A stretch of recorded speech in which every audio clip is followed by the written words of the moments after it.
नमस्कार, किसान रेडियो में एक बार फिर से जुड़ने के लिए आप सबका स्वागत है। मैं राज झा। हम हमेशा इन बातों को लेकर ढूंढते रहते हैं कि क्या कुछ नया किया जा सकता है। जैसा कि आप सब लोग जानते हैं कि समय समय पर इस तरह की चर्चा होती रही है कि क्या हम बासमती धान जिसके कि अच्छे दाम मिल जाते हैं, और हमारे पास कई तरह की पहले प्रजातियां होती थीं। जैसा मैंने सुना है करीब 1200 या 600 के करीब प्रजातियां होती थीं। क्या इन बासमती धानों को फिर से रिवाइव किया जा सकता है, इनको हमारे क्षेत्र में उगाया जा सकता है बिहार में, और इससे अच्छे दाम पाए जा सकते हैं। तो इस विषय पे बात करने के लिए आज मेरे पास एक विशेषज्ञ हैं जो कि मधुबनी से हैं। मैं चाहूँगा सर आप अपना परिचय दे दें। नमस्कार और सभी किसान भाइयों को मेरा प्रणाम। और मैं बेसिकली भारतीय कृषि अनुसंधान संस्थान में कार्यरत था।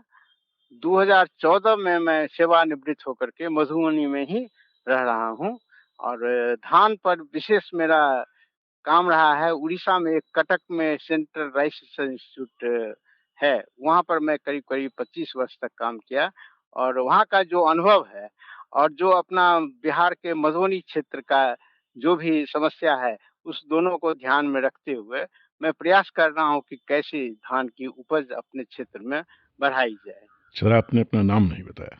मेरा नाम उदयधारी सिंह हुआ। और आपका गांव सर? ये मधुबनी टाउन में ही मैं रहता हूँ। तो सर हम बात करना चाह रहे हैं बासमती धान के बारे में। जब मैं छोटा था, अभी मेरी उम्र करीब 50-55 की है, उस वक़्त पे काफ़ी सुगंधित धान हुआ करती थी, और तुलसी फूल जैसे नाम मेरे कान में गूंजते हैं जब भी मैं इस बारे में बात करता हूँ। और फिर आने वाले कुछ दशकों में ये सब धान यहाँ से विलुप्त होते हुए चले गए। तो क्या वजह रही और क्या हो गया कि ये सब धान चले गए? अच्छा, विलुप्त होने का मुख्य कारण ये है कि इससे किसान की आमदनी अच्छी नहीं होती थी। जो सुगंधित धान है उसकी उपज कम होती है और उसमें दूसरी समस्या ये हो जाती है कि धान जब मतलब उसका जो धान की बालियां हैं पक जाने के बाद धान का पौधा पूरा गिर जाता था, मतलब लॉजिंग हो जाता था। लॉजिंग होने के बाद उसमें ज्यादा हानि होता था, प्रोडक्शन लॉस होता था और लोग उससे काफी परेशान होते थे। उपज कम आता था मतलब और पैसा कम मिलता था। नई नई प्रजातियां आई हैं जिसकी उपज कभी 1 क्विंटल प्रति कट्ठा के हिसाब से लोग पा रहे हैं, जैसे स्वर्णा मसूरी बोलते हैं या सोनम बोलते हैं।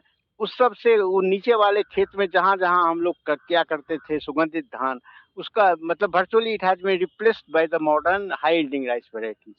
और दूसरी समस्या ये हुई कि खेत में दवा और खाद का निरंतर प्रयोग होता रहा, ज्यादा उपज के लिए किसान लोग देते रहे।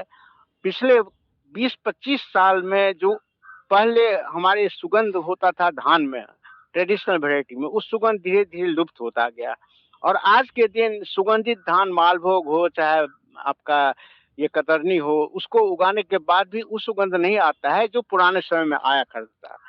इसका मुख्य कारण वही है कि हम लोग मिट्टी को पॉल्यूट कर दिए हैं, जो खाद जहरीला दवाई, इसके वजह से उसकी सुगंध लिप्त हो गई है और धीरे धीरे किसान हाई यील्डिंग वैरायटी को प्रश्रय देने लगे, ज्यादा उपज पाने लगे, पैसा अच्छा मिलने लगा। लेकिन इसमें एक चीज मैं कहूंगा कि उपज कम भी यदि हो और इसको जैविक रूप से किया जाए धान को नीचे वाली जमीन में, तो सुगंध फिर हम पुराने सुगंध को बरकरार रख सकते हैं। सर अब तो मार्केटिंग की व्यवस्था बहुत खुल गई है, और जैसा कि हम लोग दिल्ली में या बम्बई में सुगंधित धान चावल खरीदते हैं, तो 300 रुपये किलो तक का भी मार्केट में बाज़ार है, और प्री ऑर्डर पे ख़रीदा जा सकता है। जैसे कि अगर मैं कह दूं कि मुझे आप 100 किलो दे दीजिए, 200 किलो दे दीजिए, तो एक प्री सेल जो है वो पॉसिबल है। तो इससे हमको अच्छे दाम मिलने की संभावनाएं जो हैं अब बढ़ गई हैं, विशेषकर हाँ इंटरनेट मार्केटिंग के कारण से।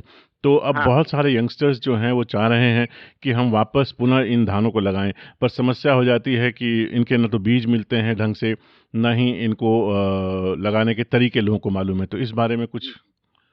अच्छा, ऐसा है कि ये जो बेसिकली जो सुगंधित धान है उसमें पुराने तो हमारे अघनी धान होता था, जो कभी भी आप उसकी जो रोपाई कीजिए दिसंबर जनवरी में ही काटना होगा उसका, तो अघनी धान उसको बोलते थे। और अभी क्या है, कुछ नई किस्में आई हैं, खास करके बिहार में जो डॉक्टर राजेंद्र प्रसाद केंद्रीय कृषि विश्वविद्यालय है, एक नाम जो मैं बता रहा हूँ, राजेंद्र कस्तूरी करके, 125-130 दिन में उपज जाती है और उसका एवरेज यील्ड 5 टन प्रति हेक्टेयर होता है।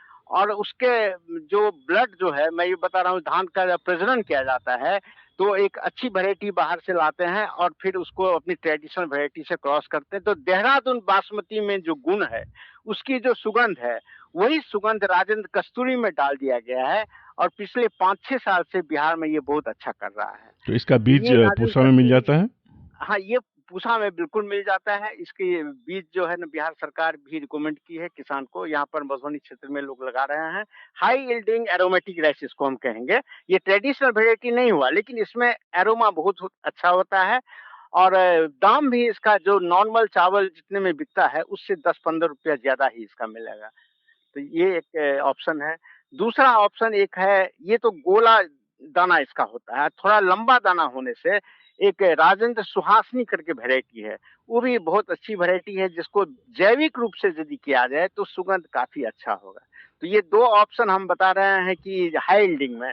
और जो ट्रेडिशनल है, जो अघनी धान है, जिसमें कुछ कुछ समस्या हो जाती है लॉजिंग का, पौधे धान के बाली आने के बाद गिर जाते हैं, उसमें भी एक तरीका है कि आप देर से उसकी बुआई कीजिए और नर्सरी में देर से डालें और रोपनी उसको जो ट्रांसप्लांटिंग है वो भी देर से कीजिए। मतलब आप अगस्त महीना के अंत में भी यदि रोपनी करेंगे, ये मिथिलांचल या मधुबनी या दरभंगा समस्तीपुर का क्षेत्र है, इसमें धान की रोपनी सितंबर पहले सप्ताह तक होती है। तो देर से इसकी यदि रोपनी हो तो उसमें एरोमा काफी अच्छा रहता है, जो सुगंध है वो सुगंध रिटेन होगा, नंबर 1। नंबर 2 ये है कि एडवांटेज इसमें कि लॉजिंग प्रॉब्लम कम होगा। जो जुलाई में जो धान की रोपाई होगी, वो लंबाई उसकी काफी हाइट काफी बढ़ जाएगी और जो सितंबर पहले सप्ताह में या अगस्त महीना में रोपाई करेंगे तो उसकी हाइट कम रहेगी और उसमें लॉजिंग की समस्या कम रहेगी। खाद और दवा का व्यवहार एकदम नहीं करें अघनी धान में। जो ट्रेडिशनल एरोमेटिक राइस है, जो आपका जो सुगंधित धान है, हाई यील्डिंग में तो ठीक है, लोग बात करते हैं खाद का या गोबर का या वर्मी कंपोस्ट का व्यवहार, लेकिन ये ट्रेडिशनल वैरायटी को नीचे वाले खेत में कोई दवा या कोई खाद नहीं देने से इसमें एरोमा रिटेन रहेगा और आपका उपज भी उसमें अच्छा आएगा, ठीक ही आएगा। सर, तो ये एक ऑप्शन है।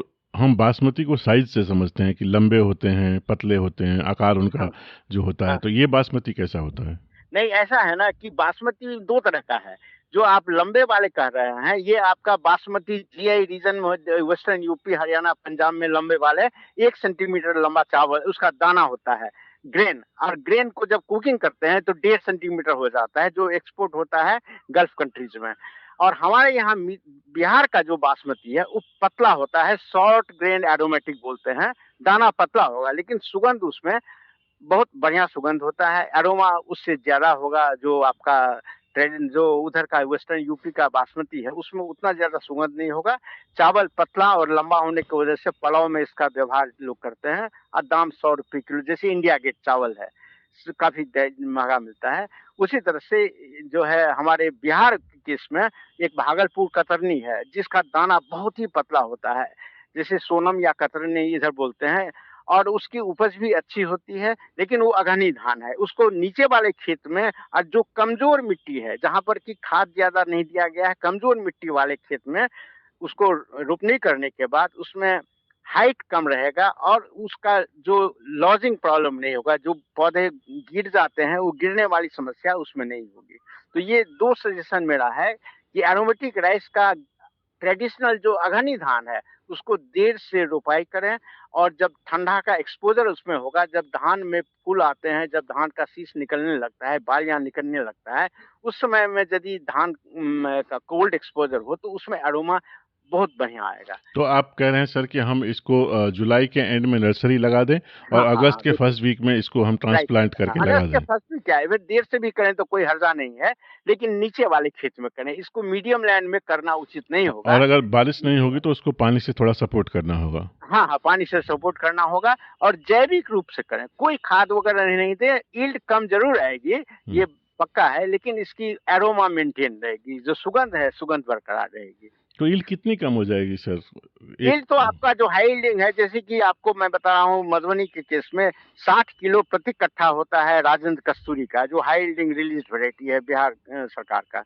और ये ट्रेडिशनल जो कतरनी है, भागलपुर कतरनी या तुलसी फूल या करिया कामोद, इसकी यील्ड आपका 30 किलो से ज्यादा प्रति कट्ठा नहीं आएगा, लेकिन इसकी मार्केट वैल्यू ज्यादा है जो ट्रेडिशनल है, तो यील्ड में तो अंतर पड़ेगा ही इसमें। सर, ये करिया कामर का नाम हम लोग बहुत सुनते हैं, क्या ये चावल भी काला होता है या सिर्फ उसकी नहीं जो नहीं, ये शील्ड है? चावल नहीं काला होता, ये चावल एकदम उजला होगा, ये और इसमें अरोमा बहुत ज्यादा होगा। और जब आप बात कर रहे हैं ब्लैक राइस का, तो इसमें फिर मैं आपको बता दूं कि ब्लैक राइस के लिए भी दुर्भाग्य से कहिए चाहे जो कहिए, जैसे बासमती का जीआई एरिया वेस्टर्न यूपी वगैरह हो गया, तो ये ब्लैक राइस जो है इसका जीआई एरिया नॉर्थ ईस्ट में कर दिए हैं, मणिपुर मेघालय उसमें कर दिए हैं, तो उनके यहाँ ये एक्सपोर्ट के लिए लोग कर रहे हैं, और 300-400 रुपये प्रति किलो चावल ये लोग एक्सपोर्ट कर रहे हैं। लेकिन जीआई एरिया के वजह से ऐसा नहीं है कि हम लोग यहाँ पर नहीं कर सकते हैं, हम लोग बिल्कुल कर सकते हैं, और इसका मेडिसिनल वैल्यू है। 400 नहीं हुआ तो कम से कम 100 रुपये भी यदि किसान को मिल जाता है दाम, तो ये कम नहीं है। तो ब्लैक राइस में क्या है, चावल भी काला होगा और देखने में धान भी काला होगा, और इसकी हाइट वही ट्रेडिशनल है, ये अघनी धान है, तो इसको भी सजेशन वही है कि नीचे वाले खेत में करें, खाद नहीं दें, दवाई नहीं दें, और देर से इसकी प्लांटिंग करें। तो सर, इनके बीज सब उपलब्ध हो जाएंगे अगर हम चाहेंगे तो? हाँ, बीज इसका ऐसा है कि मार्केट में ब्लैक राइस गूगल सर्च में देने से इसके सप्लायर्स हैं, अमेजोन में सप्लाई करते हैं वो हैं। और उसके अलावा एक्सपेरिमेंटल वे में यदि कोई इच्छुक हैं तो कुछ मैं दे सकता हूं, लेकिन मेरे पास में 10-20 किलो नहीं है। एक्सपेरिमेंट पहले साल उसको ये लोग मल्टीप्लाई कर लेंगे, फिर अगले साल वो लोग करेंगे। लेकिन अमेजोन से लार्ज स्केल में कोई करना चाहते हैं तो they are free, they will certainly get it. Sir, आपसे बात करके बहुत अच्छा लगा। आज ये छोटा प्रोग्राम था, जल्दी में था। हम इस हाँ प्रोग्राम को करेंगे और उसके बाद वापस आपसे बात करेंगे, हाँ, ताकि लोगों में जब जागरूकता होगी, कुछ सवाल आएंगे तो मैं आपसे बात बिल्कुल करूंगा। बिल्कुल, धन्यवाद। किसान रेडियो से बात करने के लिए बहुत बहुत धन्यवाद सर। ठीक ठीक, धन्यवाद, प्रणाम।